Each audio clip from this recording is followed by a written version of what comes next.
Hello friends, welcome to my channel. இன்றைக்கி நம்ம செய்ய போகிறது கேப்ப மாவு பணியாரம். இது ரொம்ப டேஸ்ட்டாக இருக்கும், ரொம்ப ஈஸியாக செஞ்சிடலாம், ஹெல்த்தியாகவும் இருக்கும். இதுக்கு நான் ஒரு 2 கப் அளவு ராகி மாவு எடுத்திருக்கேன். அதுக்கு 1 கப் அளவு வெல்லம் எடுத்திருக்கேன். இது கூட முழுகிற அளவுக்கு தண்ணி சேர்த்துக்கலாம். அப்படியே பாகு காய்ச்சிக்கலாம். பாகு பதம்லாம் கிடையாது, கரைஞ்ச உடனே கொஞ்சம் நேரம் ஆற வச்சுட்டு அப்புறமா ஊற்றிக்கலாம். ஊற்றிட்டு ஒரு 1/4 கப் அளவு துருவின தேங்காய் எடுத்து வச்சுருக்கேன், அதை போட்டுக்கலாம். தேங்காய் போடும்போது நல்லா டேஸ்ட்டாக இருக்கும் இந்த பணியாரம். அப்புறம் கொஞ்சம் சுக்கு பொடி போட்டுக்கோங்க.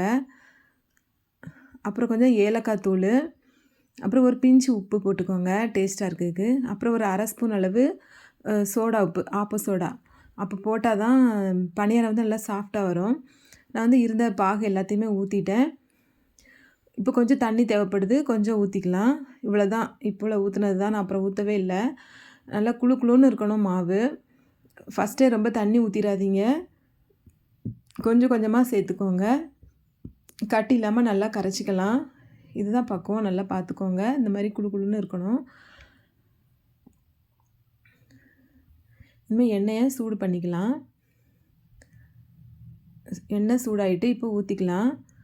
நீங்கள் எண்ணெயில் ஊற்றாமல் நீங்கள் குழி பணியார கல்லில் ஊற்றினாலும் ஊற்றிக்கலாம், எப்படி வேணால் செய்யலாம். இன்றைக்கி நான் இப்படி தான் செய்கிறேன். இது வெந்த உடனே நல்லா உப்பிட்டு வரும். இது ரொம்ப எண்ணெய்லாம் ரொம்ப குடிக்காது, எனக்கு அவ்வளோவா எண்ணெய்லாம் குடிக்கல. 2 பக்கமும் திருப்பி போட்டு நல்லா 2 பக்கமும் செவந்த உடனே எடுத்துடலாம். பார்த்திங்கன்னா கொதிலாம் கொஞ்சம் அடங்கியிருக்கு, நல்லா செவந்திருக்கு. இப்போ எடுத்துக்கலாம். இதே போல் எல்லா மாவையும் நம்ம ஊற்றி எடுத்துக்கலாம். 4 பீஸாக ஊற்றிருக்கேன், எல்லாத்தையும் ஊற்றி எடுத்தாச்சு.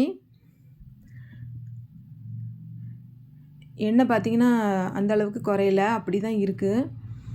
ரொம்ப டேஸ்ட்டாக இருக்கும் இந்த பணியாரம். நீங்கள் 1 தான் சாப்பிட்ணுன்னு நினச்சா கூட நீங்கள் உங்களே அறியாமல் 3 சாப்பிட்ருவீங்க, குறைஞ்சது 3 சாப்பிட்ருவீங்க. அவ்வளோ டேஸ்ட்டாக இருக்கும், சின்ன பிள்ளைகளும் விரும்பி சாப்பிடும். இதே போல் ஹெல்த்தியான ஈஸியான சமையலுக்கு நம்ம சேனலை சப்ஸ்கிரைப் பண்ணுங்கள். இந்த வீடியோ பிடிச்சா லைக் பண்ணுங்கள். தேங்க்ஸ் ஃபார் வாட்சிங்.